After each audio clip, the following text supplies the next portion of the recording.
Sebelumnya, Assalamualaikum warahmatullahi wabarakatuh. Perkenalkan, kami dari kelompok 6 yang beranggotakan 1. Nur Wahyu Pamudi, NIM 1952311196, 2. Ayu Rahmawati, NIM 1952311207, 3. Luciana Febrianti, NIM 1952311216, 4. Hani Nurfatona, NIM 1952311238. Di sini kelompok kami akan membahas tentang kinerja keuangan bank syariah. Yang pertama ada pengertian laporan posisi keuangan menurut para ahli. Laporan keuangan menurut Munawir adalah laporan hasil dari proses akuntansi yang dapat digunakan sebagai alat untuk berkomunikasi antara data keuangan atau aktivitas suatu perusahaan dengan pihak-pihak yang berkepentingan dengan data atau aktivitas perusahaan tersebut.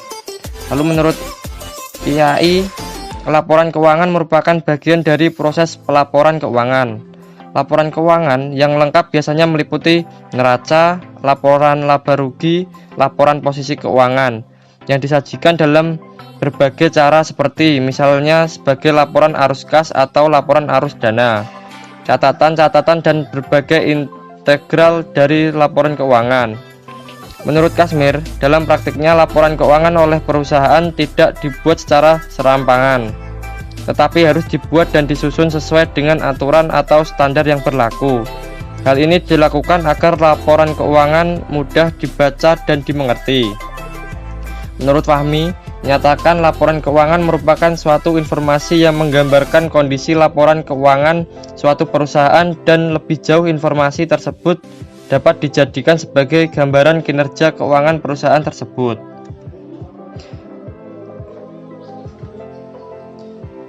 Lalu adapun jenis laporan keuangan. Jenis dan bentuk laporan keuangan menurut Kasmir dalam praktiknya secara umum laporan keuangan yang biasa disusun yaitu A. Neraca. Menurut Harahap, neraca atau daftar neraca disebut juga laporan posisi keuangan perusahaan. Laporan ini menggambarkan posisi aset, kewajiban dan ekuitas pada saat tertentu. Neraca atau balance sheet adalah laporan yang menyajikan sumber-sumber ekonomis dari suatu perusahaan atau aset, kewajiban-kewajiban atau utang dan hak para pemilik perusahaan yang tertanam dalam perusahaan tersebut. B. Laporan laba rugi. Laporan laba rugi merupakan laporan prestasi perusahaan selama jangka waktu tertentu. Tujuan utama dari laporan laba rugi adalah melaporkan kemampuan perusahaan yang sebenarnya untuk memperoleh laba.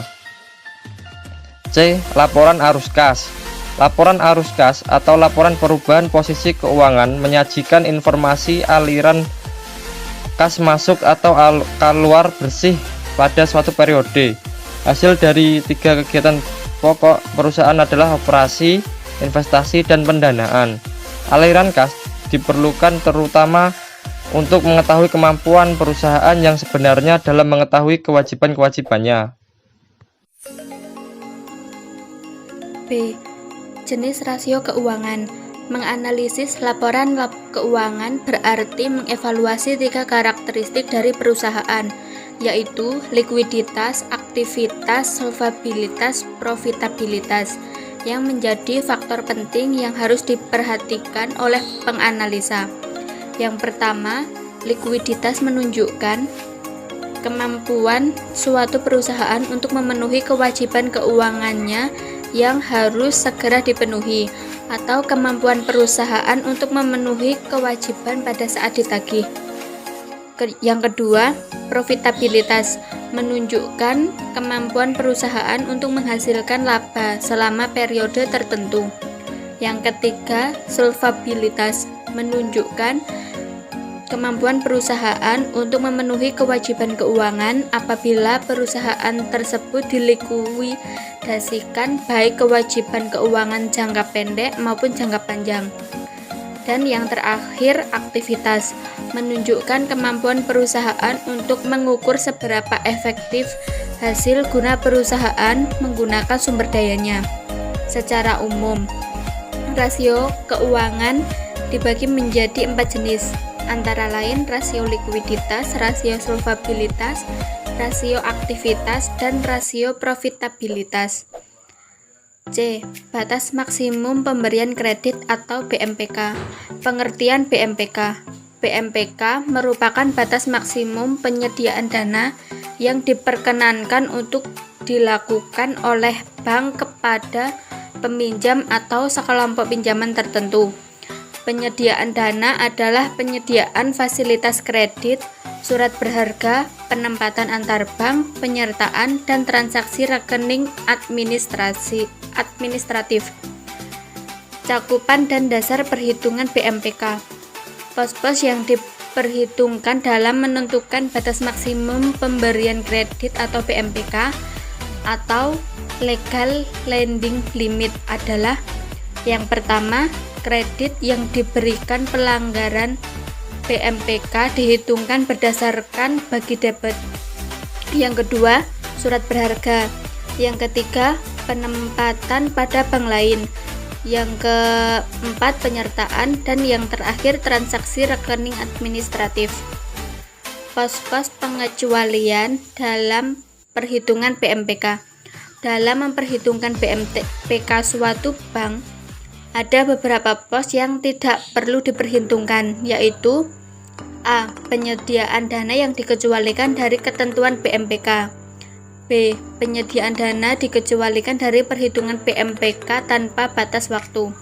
Penentuan BMPK.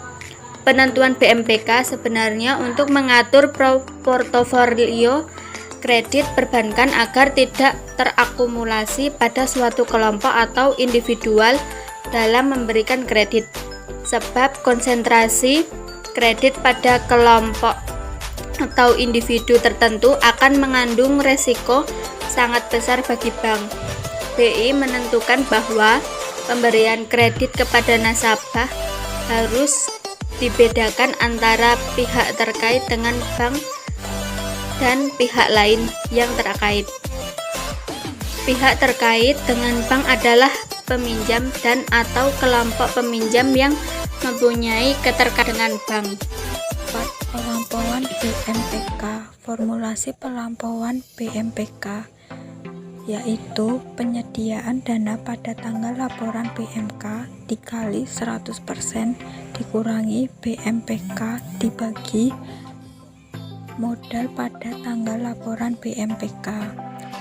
Bank dianggap melampaui BMPK apabila bank melakukan penyediaan dana melebihi persentase maksimum karena perubahan-perubahan yang terjadi setelah penyediaan dana realisasi.